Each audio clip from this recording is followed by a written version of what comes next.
Assalamualaikum warahmatullahi wabarakatuh. Saya atas nama Putri Nur Amalia dengan nomor induk mahasiswa 2209601197.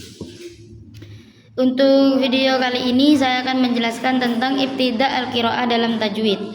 Secara bahasa, ibtida berasal dari bada'a yada'u. Dalam ilmu tajwid, ibtida berarti memulai bacaan setelah berhenti atau waqaf, atau memulai bacaan baru pada bagian tertentu dari ayat Al-Quran. Menurut Imam Ibnu Al-Jazari, ibtida adalah pengucapan lafaz Al-Quran dari awal atau setelah waqaf dengan memperhatikan kesempurnaan makna dan hukum tajwid. Dalam konteks ilmu tajwid, ibtidaul qiraah berarti memulai bacaan Al-Quran dalam suatu kata atau ayat tertentu dengan tujuan untuk membaca secara benar sesuai kaidah tajwid dan makna yang utuh. Dalam istilah para ulama tajwid, ibtida adalah memulai bacaan tanpa menyambungnya dengan bacaan sebelumnya. Dengan demikian, seseorang dikatakan melakukan ibtida ketika mulai membaca Al-Quran dari tengah-tengah ayat atau dari kata tertentu setelah berhenti atau waqaf. Apa tujuan ibtida? Tujuan utama ibtida ialah menjaga makna ayat agar tidak berubah karena pemilihan tempat ibtida yang salah dapat menyebabkan pergeseran arti, bahkan kesalahan makna yang fatal. Oleh karena itu, memahami ibtidaul qiraah menjadi bagian penting dalam mempelajari ilmu tajwid secara sempurna. Ketentuan umum ibtida al-qiraah. Tujuan utama ibtida ialah menjaga makna ayat agar tidak berubah karena pemilihan tempat ibtida yang salah dapat menyebabkan pergeseran arti, bahkan kesalahan makna yang fatal. Oleh karena itu, memahami ibtidaul qiraah menjadi bagian penting dalam mempelajari ilmu tajwid secara sempurna. Ibtida harus dilakukan pada tempat yang sesuai dengan makna. Ibtida dilakukan setelah berhenti waqaf. Tidak boleh ibtida pada tempat yang menyebabkan perubahan makna. Ibtida disertai niat membaca dengan tartil. Ibtida dari hamzah wasal. Hamzah wasal adalah hamzah yang ditulis di awal kata tetapi hanya dibaca ketika berada di permulaan bacaan. Sedangkan ketika disambung dengan kata sebelumnya, hamzah tersebut tidak dibaca. Hamzah wasal biasanya muncul pada 3 tempat pada kata benda seperti asmun, amrurun.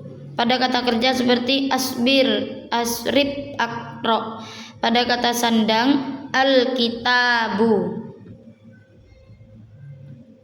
Ciri khas hamzah wasal adalah tidak memiliki harokat tetap, melainkan berubah sesuai dengan harokat huruf ketiga dalam kata tersebut. Hamzah wasal adalah hamzah yang tertulis di atas alif tetapi tidak dibaca ketika tersambung dengan kata sebelumnya.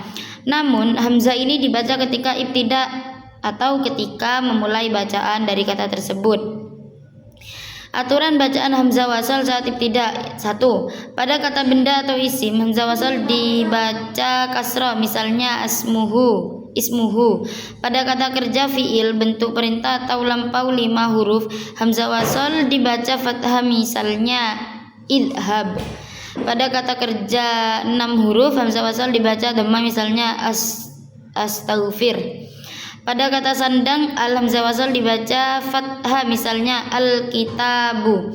Ketika seseorang melakukan ibtida pada kata yang diawali oleh hamzah wasal, maka hamzah tersebut wajib dibaca sesuai kaidah bacaan yang berlaku tergantung jenis katanya, yaitu dalam isim atau kata benda seperti ismun. Jika diibtidakan dibaca dengan kasrah, ismi, karena mengikuti kaidah isim. Ismuhu Allah, ismullah. Dalam fiil kata kerja seperti idhab, jika huruf ketiga berharokat kasrah atau dhammah, maka hamzah dibaca dhammah. Huruf ketiga berharokat fathah, maka hamzah dibaca kasrah, iftah. Dalam huruf kata sandang alif lam seperti alhamdu, jika tidak dilakukan pada kata ini, hamzah dibaca fathah alhamdu. Jika tidak dilakukan pada kata ini, hamzah dibaca fathah alhamdulillahirabbil alamin. Dengan demikian, ibtidak dari hamzah wasal harus memperhatikan kategori kata dan posisi harokat huruf ketiganya agar bacaan tetap sesuai dengan kaidah tajwid yang benar. Hukum ketika tidak dibaca atau wasal. Jika hamzah wasal berada di tengah kalimat setelah sebelumnya tanpa berhenti atau wasal, maka hamzah tersebut tidak dibaca sama sekali. Misalnya bisabri wassalah, hamzah pada as-shalah dihapus karena terhubung langsung dengan huruf sebelumnya, namun saat berhenti pada wal lalu memulai kembali, maka hamzah dibaca kembali. Ketentuan tanwin bertemu hamzah wasal dalam sebagian qiraat tempat nun iwad atau nun wiqayah, yaitu penambahan huruf nun sebagai pengganti suara tanwin agar bacaan lebih mudah. Menurut penelitian Al-Jazari, kasus tanwin bertemu hamzah wasal hanya terjadi pada sekitar 33 tempat dalam Al-Quran. Hukum bacaan. Ketika suatu kata berakhir dengan tanwin dan diikuti oleh kata yang diawali dengan hamzah wasal, maka tanwin tersebut dihilangkan bunyi nunnya dan bacaan disambungkan langsung dengan kata berikutnya. Hal ini terjadi karena hamzah wasal tidak dibaca ketika disambung. Contoh kasus surat Al-A'raf ayat 7 dan 8. Wal waznu yauma idinil haq. Hikmah linguistik. Fenomena ini menunjukkan keindahan struktur fonetik Al-Quran yang menghindari pengucapan dan yang berat atau berulang bunyi.